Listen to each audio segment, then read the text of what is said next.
nggak kena. Kalau faktanya terkait dengan Ahok. Sistem hukum kita Eropa kontinental, bukan Anglo-Saxon. Janganlah udah diputuskan Meriam Bellina. Draftnya baru diperbincangkan di antara kementerian. Jadi belum ada apa-apa. Jadi boro-boro undang-undang. Negara liberal sekalipun masih memegang landasan etika.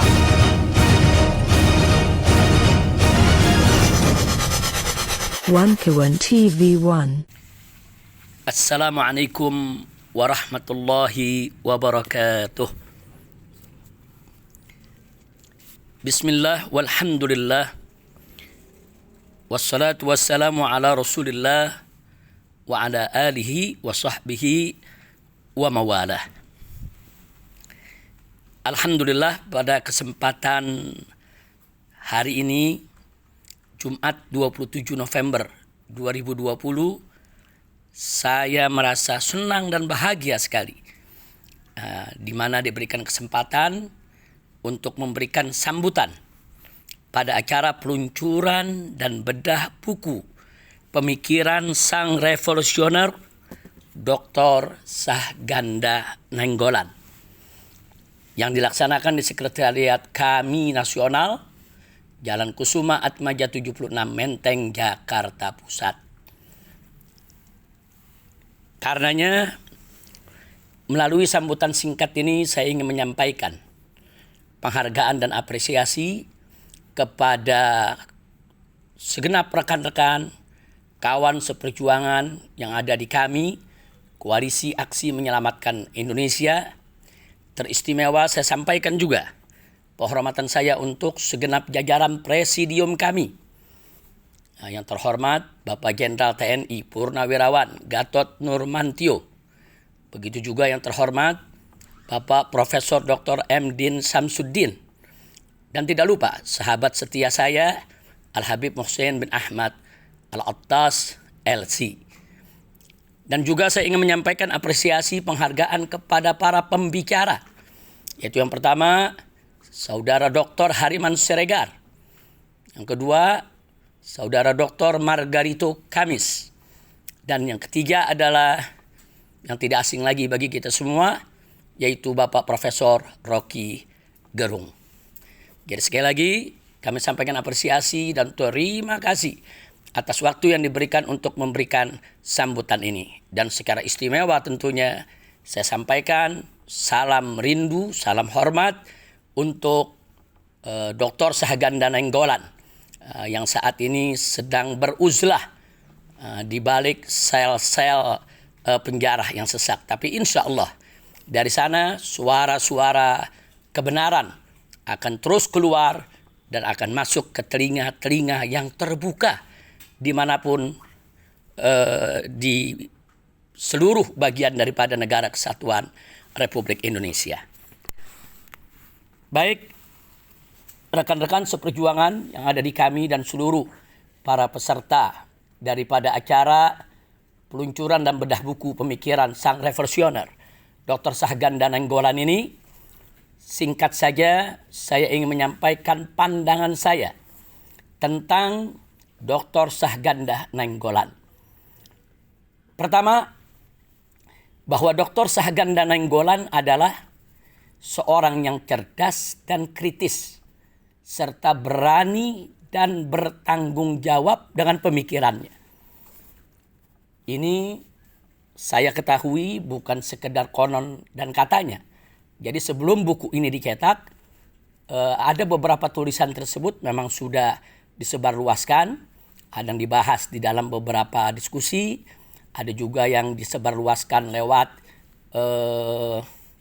internet, lewat tulisan-tulisannya yang sudah sangat terkenal, dan itu sudah banyak saya baca selama saya tinggal di kota suci Makkah Al-Mukarramah. Nah, jadi sekali lagi saya ulangi, yang pertama bahwa Dr. Sahganda Nainggolan ini memang seorang yang cerdas dan kritis, serta berani dan bertanggung jawab dengan pemikirannya.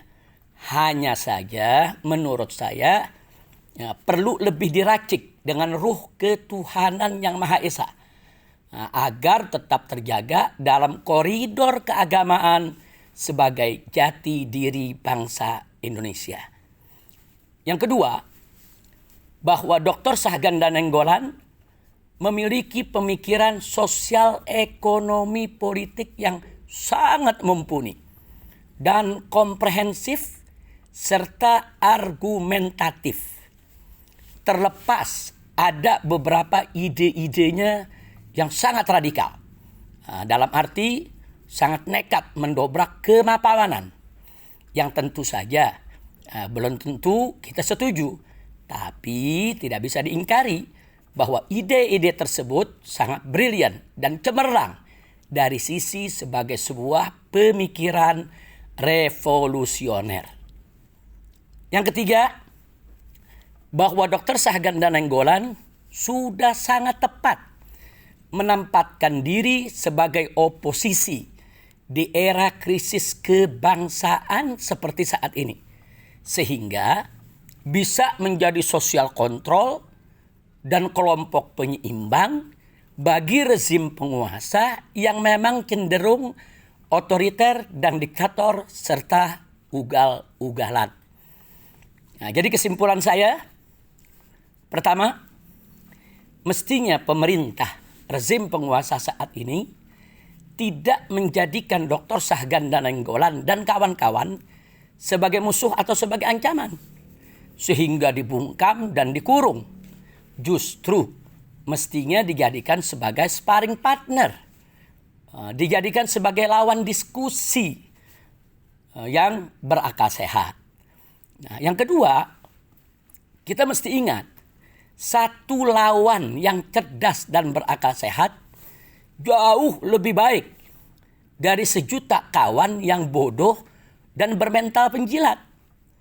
Karena melalui lawan cerdas berakal sehat, rezim penguasa bisa mendeteksi kelemahan diri sejak dini, sehingga bisa segera memperbaiki diri dan memperkuat sisi-sisi kelemahannya tadi.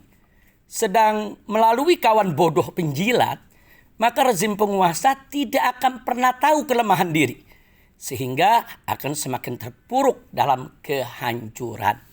Nah, karena itu saya ulangi sekali lagi, satu lawan yang cerdas dan berakal sehat jauh lebih baik dari sejuta kawan bodoh dan bermental penjilat.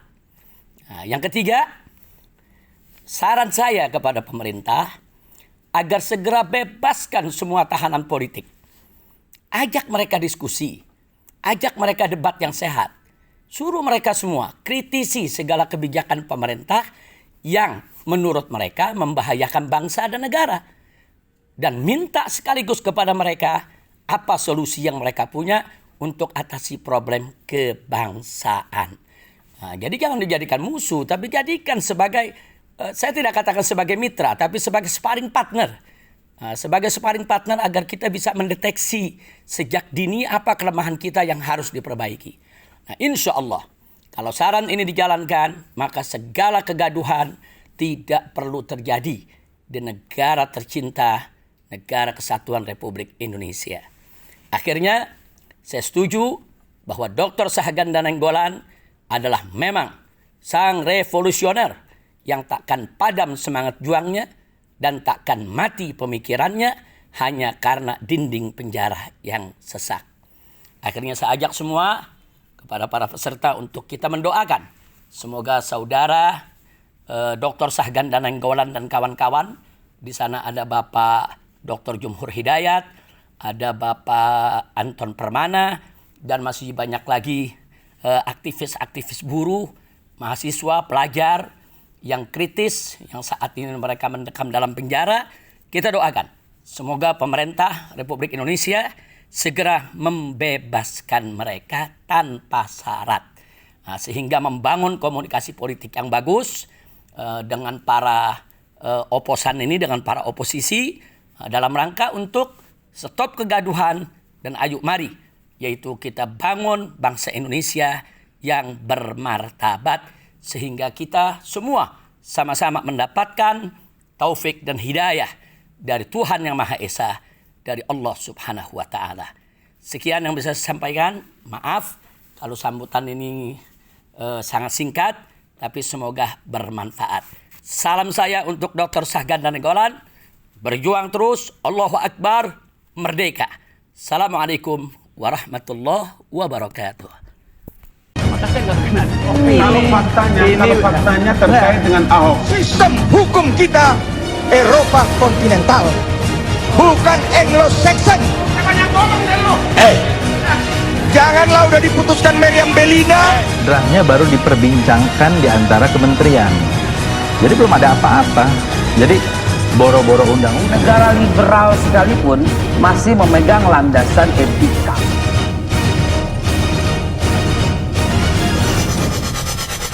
One Kawan TV 1.